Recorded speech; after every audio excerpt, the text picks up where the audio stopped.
Hello and welcome to Anime Lore and Fury video. I'm Shergog, your host, and today we are going to take a closer look at the greatest and most powerful beings outside of Nazarick and Ainz Ulgun's inner circle.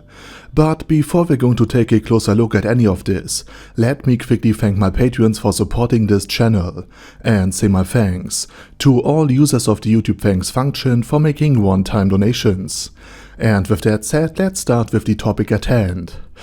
The new world of Overlord faces an insane threat, namely the incredible power and strength of Ainz Ulgun and his great tomb.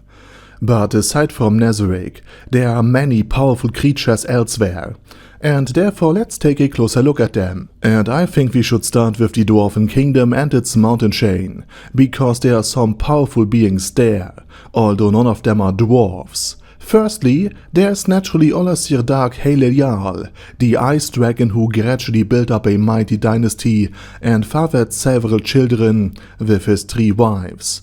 He essentially lives the dream of Rudius.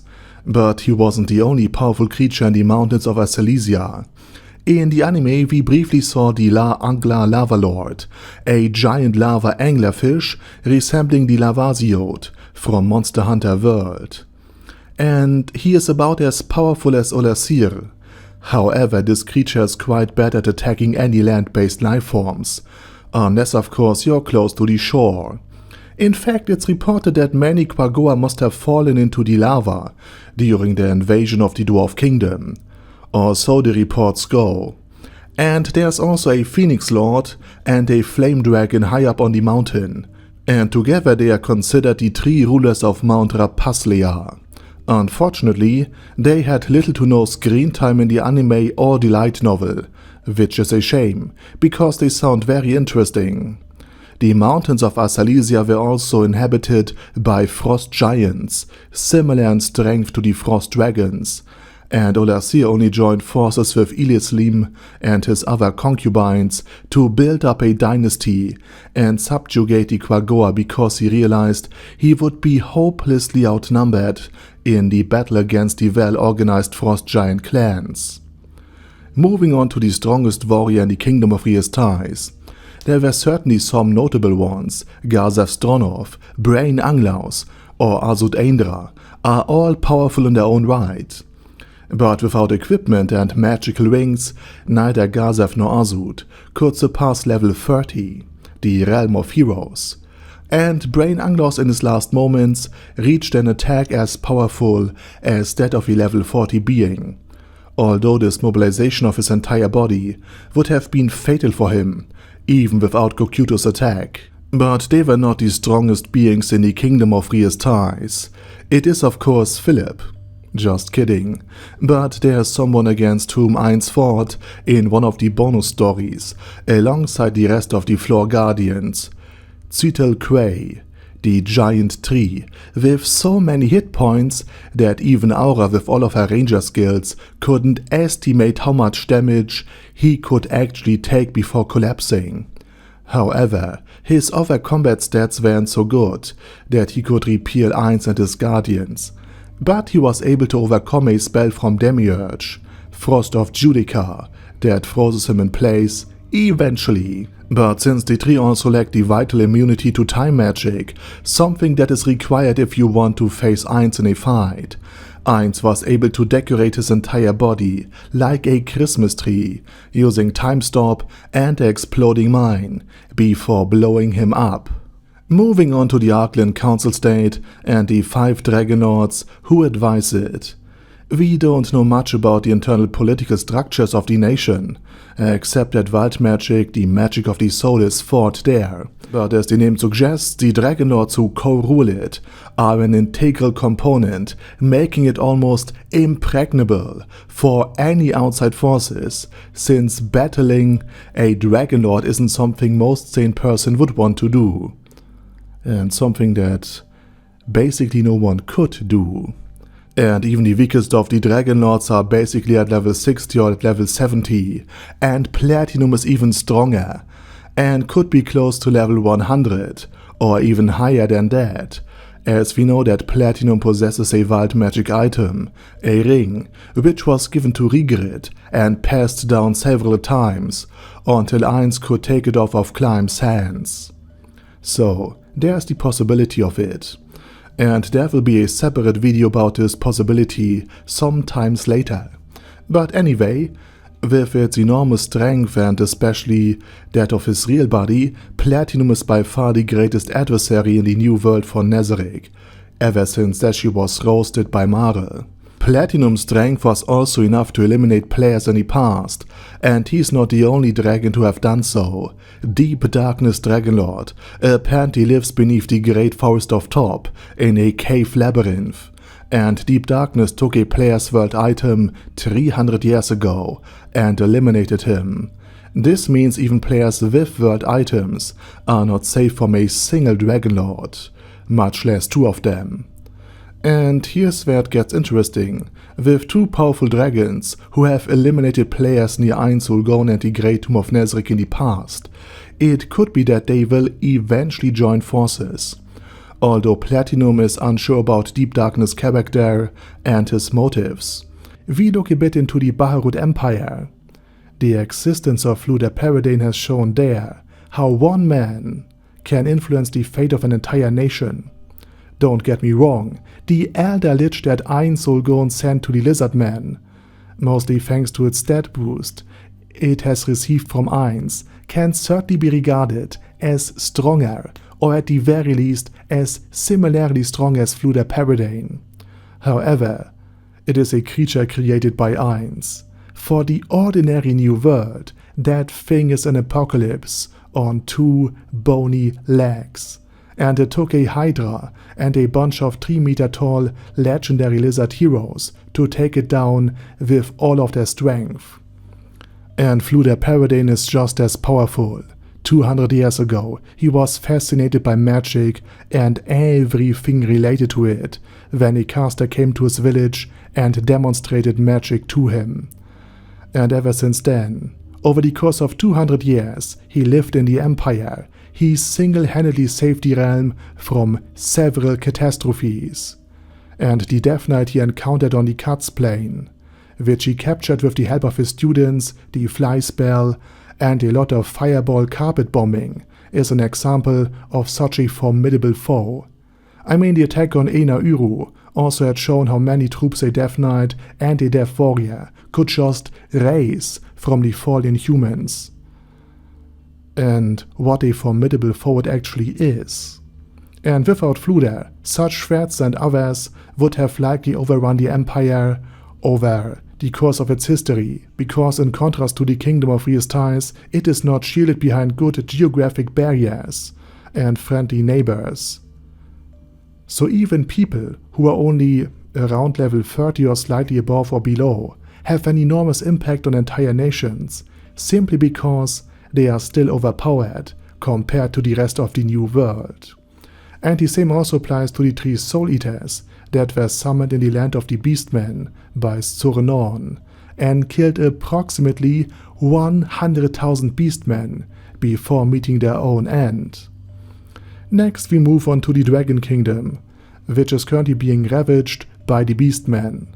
Unlike the name suggests, the inhabitants are purely human, and humans are weaker than the 5-meter-tall lion, tiger and cougar beastmen who invade their lands and hunt and feed on them. Draudilon Riculus is the great-granddaughter of Brightness Dragonlord, after whom the kingdom was named, an enormously powerful and ancient dragon, and she has the ability to theoretically wipe out entire armies of beastmen using her soul magic or wild magic. However, her dragon blood is so diluted that she would need a sacrifice of 1,000,000 souls to use this ultimate attack. But this dragon blood being diluted in Draudilon's cases also implies that Brightness Dragonlord could use this attack without any problem if he cared enough to help his great-granddaughter. In other words, Brightness Dragonlord, just like Deep Darkness Dragonlord, or indeed Platinum Dragonlord, could be also capable of killing players, even those with world-class items. And finally we turn to the Elven Kingdom and the Elf King, Dacam Hugin. He is the son of one of the legendary 8 kings of Everis, and he is extremely powerful, stronger than almost all of the godkins of the theocracy of Slain, except Zeshi. He saw his kingdom, his entire nation, just as he means to find strong women, to reproduce and sire strong offspring. So this entire nation is basically just a stopgap measure, a way to get more children going and to find strong females by simply just sending them in waves against the enemy. But even though each of his children have his blood, none of them became as powerful as, let's say, a Doomlord. None of them have yet awakened. And this is very interesting, because the theocracy has preserved the bloodline of the 6 players who founded Slain over 600 years ago, to this very day. And they were also likely occupied by the 8 Great Kings at one point.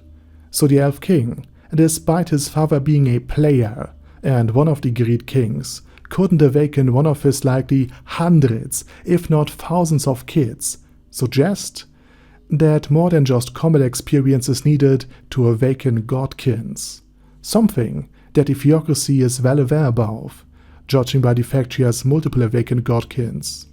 Nevertheless, as the sole ruler and an absolute sovereign of the Elven Kingdom, Hugin stands unchallenged at the very top of his realm. Even the dangers of his forest, even dragons, and all the other things often deadly for other elves, are mere nuisances to him, like mosquitoes or wasps to humans, rather than tigers or bears to us. He alone, by his own strength, has his kingdom firmly under control, and only lost it when Zeshi crushed him like an insect under her booths. Still, even the child of one of the 8 Greek kings could control an entire nation by his own strength alone, and had he not been preoccupied with trying to awaken his offspring, he could have expanded his kingdom much further, potentially conquering many human or demi-human nations in the process. Since at this point in the story, he likely is, or rather was, almost 400 to 500 years old, if he was the descendant of one of the kings. So he could have taken a significant amount of territory as well, potentially recreating the kingdom of his father at a smaller scale. Besides the 8 kings of Everis, who controlled the entire continent, where Ainz now currently resides, and the 6 players who founded the theocracy of Slain and saved humanity from otherwise certain extinction, there were other powerful players and NPCs who came from Yggdrasil to the New World and left their marks there. The Goblin King traveled through the lands with a human woman, which at first sounds like a certain Mr. Slayer, first name Goblin, should seek an audience with this good king. However, he was actually likely also a player, as it is reported that he treated the human woman well, and had no issues with humans in general. Likely because simply he was still one in spirit. Additionally, the Goblin King not only impressed the ladies, but also fought against mighty dragons, and defeated them. Just for comparison, even the strongest goblins from Enri, those with the Red Riding Hood, are still weaker than most dragons, and are at best as strong as Ularsir Dark Halil Jarl. And normal goblins are so weak that they would likely be defeated en masse by Hanjamal, the Hikikomori dragon. So this enormous difference between the Goblin King and normal goblins is quite remarkable. Also, the Goblin Kingdom therefore might have even been founded by the Goblin King, that one known from legend, rather than by a random, normal Goblin monarch. Furthermore, it was explicitly mentioned that the Goblin King fought dragons with an ash branch, which was likely a world-class item, since world items are akin to wild magic, and wild magic counters wild magic, so therefore it makes one immune to the dragon's magic. and this would also explain why he could defeat them. Also, since world items seem to be a prerequisite to even enter the new world, this story makes a lot of sense. So this Goblin King was likely extremely overpowered, at the very least, in relation to the new world. And the same applies to other legendary and mythical heroes mentioned in the Legends of the New World, a knight who rides a three-headed dragon, or a hero soaring through the sky, and many more. However, it's not only the players themselves who are powerful. They also brought NPCs with them into the new world or created them there. And this brings us to Rufus, the first servant of Surshana. And we don't know much more about him other than these two facts, that he's the first servant of this undead Overlord. But Surshana has stopped being undead for over 500 years by now, and now simply is just dead. The 8 Great Kings had crushed him, which means that Rufus is at the very least 500 years old. And if he is the first servant of Surshana and still alive, he must have witnessed a lot, not only from Surshana, but also from the other 5 players who founded the theocracy. It would certainly be interesting if Surshana's knowledge fell into the hand of Ainz or Gone, perhaps through control on that, or by finding another way to collaborate with Surshana. However, this might not be as simple as you might expect, because we know that Ainz or Gone can create very powerful undead creatures, especially if he sacrifices his experience points for it.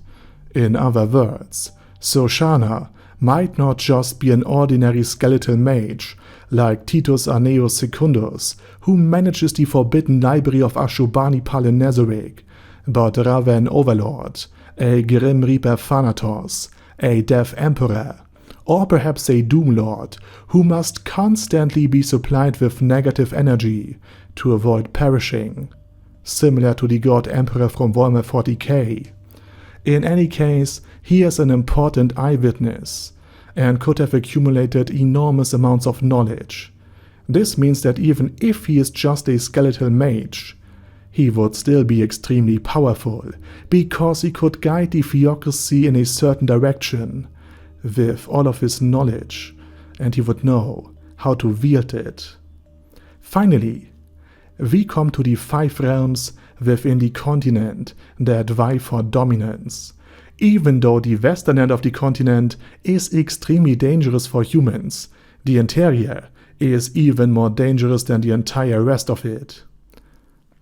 We also have already seen how powerful a single representative of one of the 5 realms is, the war troll Gogin. And Gru was also such a war troll, and he dominated an entire portion of the Forest of Top. And there's reason to believe that one would find mighty creatures within the continent's interior that could perhaps rival the Elf King Dakem Hugin or other such powerful beings, not to mention the potential descendants of the Minotaur King, who might defend the realm of their great-great-grandfather. They still might also be around. Oh, and Platinum's power increases the further one ventures into the east of the continent, which means that if he has allies like Azud Aindra and Rigert Berskaru in the east, in the west of the continent, and essentially governs an entire state at the western end, then it is possible that he has even more powerful allies in the east of it. Allies that could be not with a armor of reinforcement or any other aid, be naturally as strong as, for example, the Pleiades battlemates. Additionally, there is a certain person who is said to sleep in a sunken city, essentially Anime Cthulhu, and it would not be very surprising if she becomes a factor when the theocracy is done for, and it comes down to Ainz versus the Dragonlords and their allies. And with that said, now it's your turn. What do you think about these powerful beings of the new world, and about of the video and the incredible knowledge that they hold? Yes, the old videos of mine. Jokes aside, let me know it down in the comment section. And while you type, I say thank you very much for watching, and special thanks to Other Daddy Other, ASK, Bad Guy Ye, Bad Burrito 316, Bizarre, Ben C, Brandon D, Chrissy, Crowley 0221, Sia, Crystal Prime, Dead Slime, Death is Mercy, Deathless Dragonlord, Demon Xenomorph 1987, Devin Downen, Ding Dong, Din Pep, Dragonlord Placido Saxophone, Duckwagon, Dunkler Krieger, Dystopia II, Enigmatic Unicorn, Feralchivan, Guy with That Head, Hector Marino, Hoss, Huster, Jacob G, Jana B, Jason, J. Morris, Chromius, Kyle R, Lee K. Long, Legendarius, Lelouch Free Britannia with a Mustache, Lexus Fox, Lord Nishikian Rai, Lord Touch Me, Love Razor, Merovec, Mr. Shoes, Mr. Tweaker, Michael R, Michael Y, Nope, Oh Hell No, Normal Toad, Okill, Overlord General Gasper, Paddy Pantom, Personage, Primus 11, Rhinomere, Cune Caracos P, Shagox's Daddy, Shadow Lightning Wolf, Shrine Keeper, Sir Axolotl, Super Tier Magic Batista Bomb, Supreme Cheese, Staris, Ted, Texas Deer, The Orc Warboss, Rock Edsmasher, T.E. Wang, Vash Hawkeye, Vegito27, Venture Fanatic, Wilhelm, Xenokai und Sonagon. Thanks guys. Anyway, have a nice day, and I hope to see you all again soon on my next video.